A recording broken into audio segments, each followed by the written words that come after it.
De volta com o seu Amazônia em Debate, ao vivo do Centro Histórico de Manaus, Parque Jefferson Pérez. Nesta noite agradabilíssima, estamos falando sobre os 60 anos do Instituto Nacional de Pesquisas da Amazônia. Estamos aqui com Beatriz Ronque Teles, ela que é coordenadora de capacitação do INPA, também com Carlos Bueno, coordenador de extensão do Instituto Nacional de Pesquisas da Amazônia, e também Paulo Graça, que é coordenador de dinâmica ambiental. Daqui a pouquinho o Paulo vai falar para a gente o que é a dinâmica ambiental. Mas, Beatriz, como é que está o trabalho de capacitação lá no Instituto Nacional de Pesquisas da Amazônia? Como que o acadêmico pode participar desse trabalho? Boa noite, Paulo. Boa noite, telespectadores. Uma das preocupações do INPA é a capacitação de recursos humanos para atuarem na Amazônia. Nós temos 9 programas de pós-graduação nas diversas áreas biológicas e agrárias e da área de geociências. Mas o INPA não se preocupa com a graduação. Nós começamos desde o ensino médio, graduação e pós-graduação, atuando com alunos de iniciação científica das escolas da rede pública de Manaus, dos alunos de graduação com os programas PIBIC do CNPq e o programa PAIC da FAPEAM, e depois com os programas de pós-graduação com que legal, né? Desde o ensino médio, grau, né? Exatamente, isso. Então, nós formamos até o momento, nos 37 anos de pós-graduação, mais de 1.700 mestres e doutores que estão atuando na Amazônia. Os nossos programas, eles têm, uma vez por ano, uma seleção. Agora, o dia 8 de novembro, teremos a seleção para a turma de 2013. Que é um vestibular. É como um vestibular. E a seleção ela é feita em 21 cidades do Brasil. Então, vem gente de todos os lugares do Brasil e também de alguns países da Bacia Amazônica. E como que os alunos podem se inscrever? Pela internet? Como é que é? Exatamente. No site do INPA, abre as inscrições, os alunos entregam a documentação e no dia 8 vão lá e fazem o exame. Nós temos um exame de conhecimentos gerais sobre a área que o aluno vai, que o candidato, escolher, né? Exatamente, nos 9 programas. E uma prova de inglês também, uma seleção na proficiência em inglês. Nós temos programas de pós-graduação em Biologia de Água Doce e Pesca Interior, Agricultura no Trópico Úmido, Clima e Ambiente, Botânica, Entomologia, Genética, Biologia Evolutiva e Ecologia. E também temos um mestrado profissional que é em Gestão de Áreas Protegidas na Amazônia. É o primeiro mestrado profissional do INPA. É um mestrado diferenciado em que os alunos são pessoas que já estão na área de gestão, né? São pessoas que trabalham na Secretaria de Meio Ambiente, no antigo IBAMA, que agora é o Chico Mendes, né? O ICMBio, e nessas outras áreas.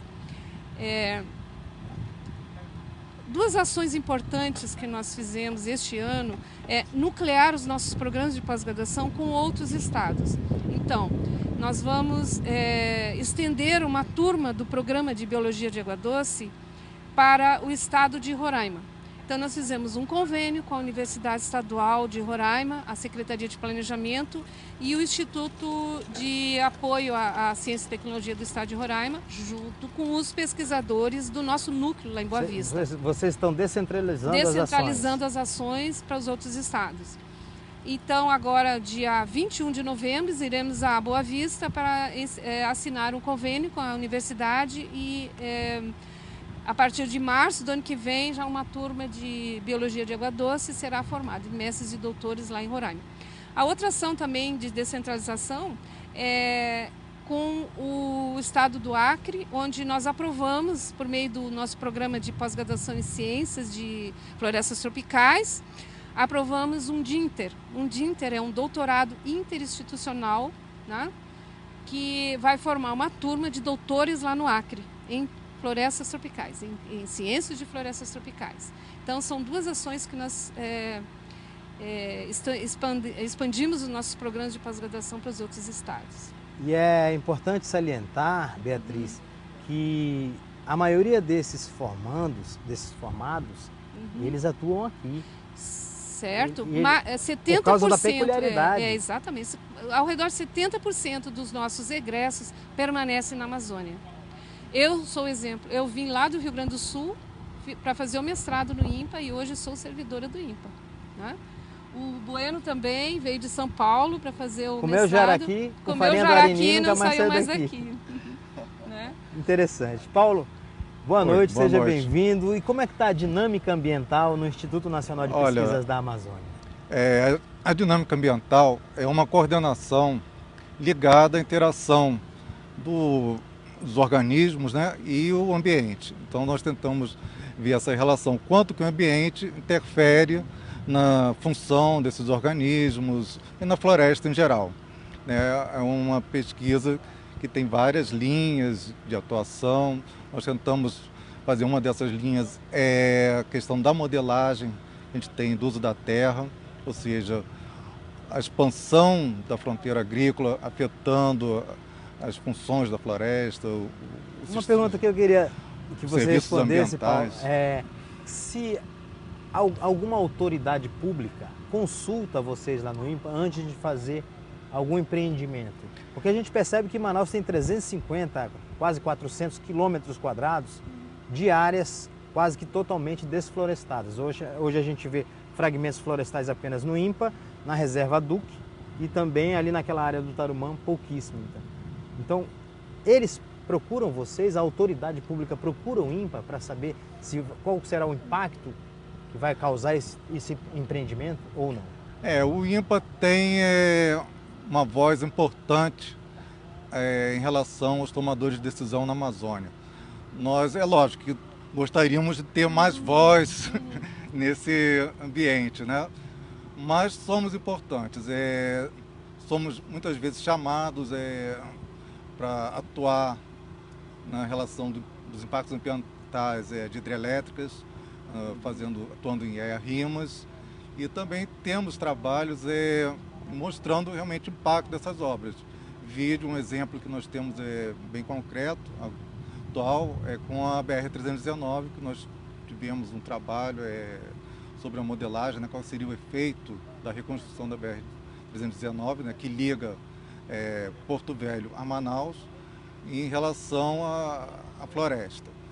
A gente percebe que, falando da 319, que as pessoas que vivem lá na 319, eles dizem assim, essa estrada já foi aberta há mais de 30 anos, e nunca houve devastação. Só que a gente sabe, se asfaltar uma estrada e os degradadores do meio ambiente, eles fazem aquelas famosas espinhas de peixe e fazem ramais por fora, que não dá para, ou seja, para tentar burlar a fiscalização.